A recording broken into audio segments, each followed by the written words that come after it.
मुकेश अंबानी एक ऐसा नाम जो महत्वाकांक्षा, नवाचार और असाधारण सफलता का प्रतीक बन गया है। 1957 में जन्मे उनकी यात्रा मुंबई के चमकते गगनचुंबी इमारतों से बहुत दूर शुरू हुई।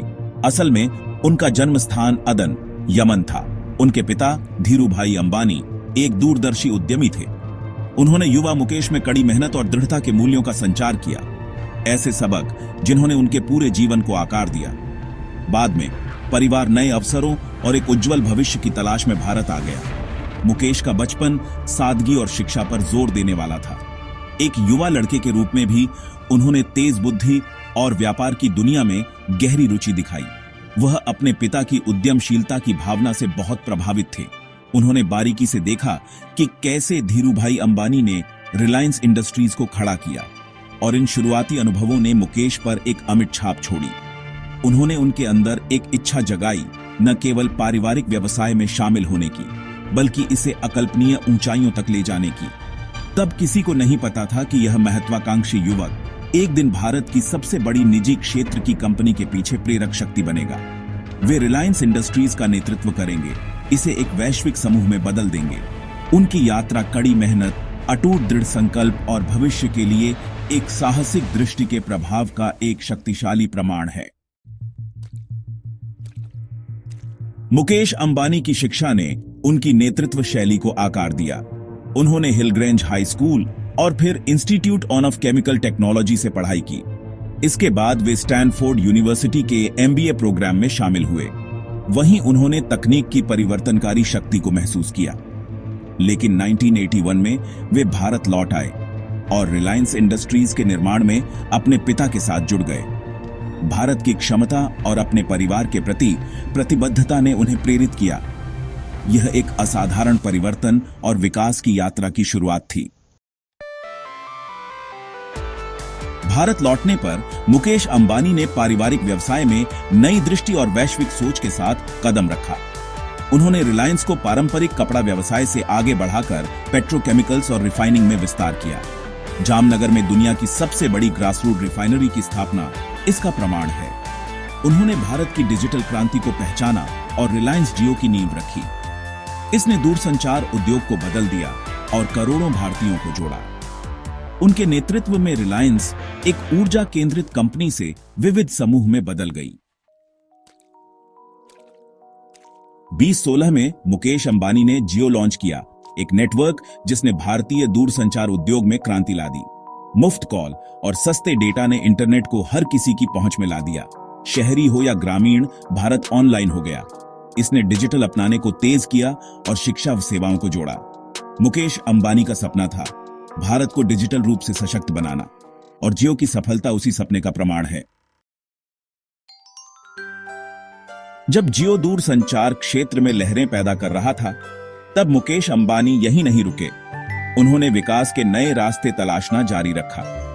उन्होंने रिलायंस रिटेल के साथ खुदरा क्षेत्र में प्रवेश किया, जो जल्दी ही भारत की सबसे बड़ी खुदरा श्रृंखलाओं में से एक बन गई। उन्होंने जियो मार्ट भी लॉन्च किया, एक ई-कॉमर्स प्लेटफॉर्म जो लाखों भारतीयों के लिए ऑनलाइन खरीदारी की सुविधा लेकर आया। साथ ही मुकेश अंबानी ने देश में मनोरंजन और सामग्री की बढ़ती मांग को पहचाना।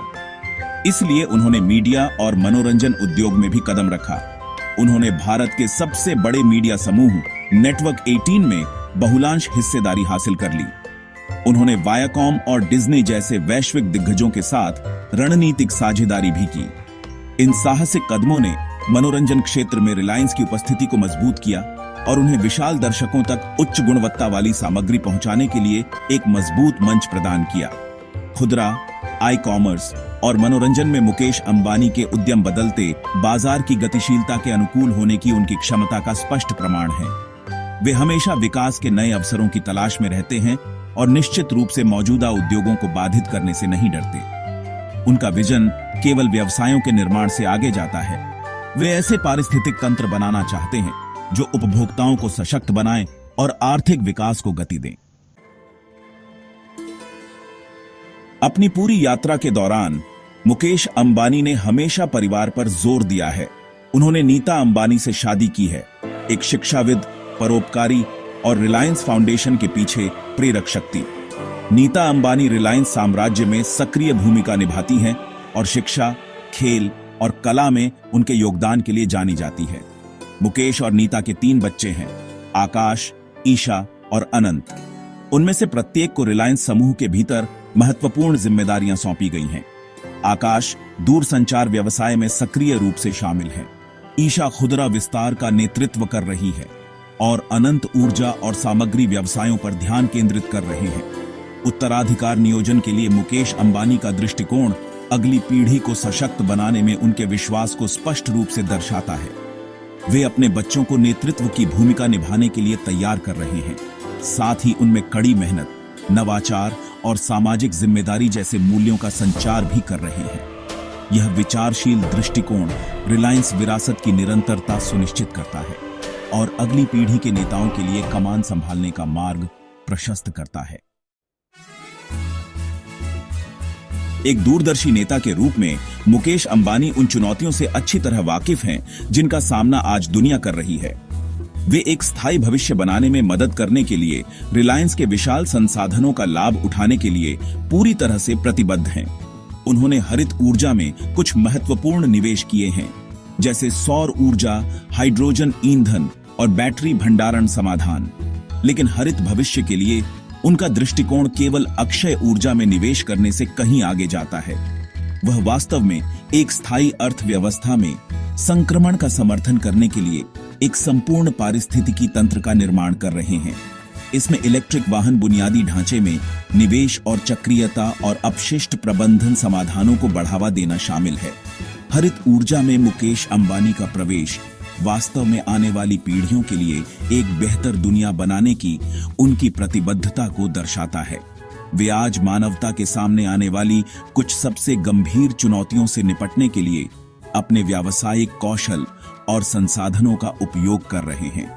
और ईमानदारी से कहूं तो स्थायी भविष्य के लिए उनका दृष्टिकोण दुनिया भर के उद्यमियों और व्यावसायिक नेताओं के लिए एक प्रेरणा है।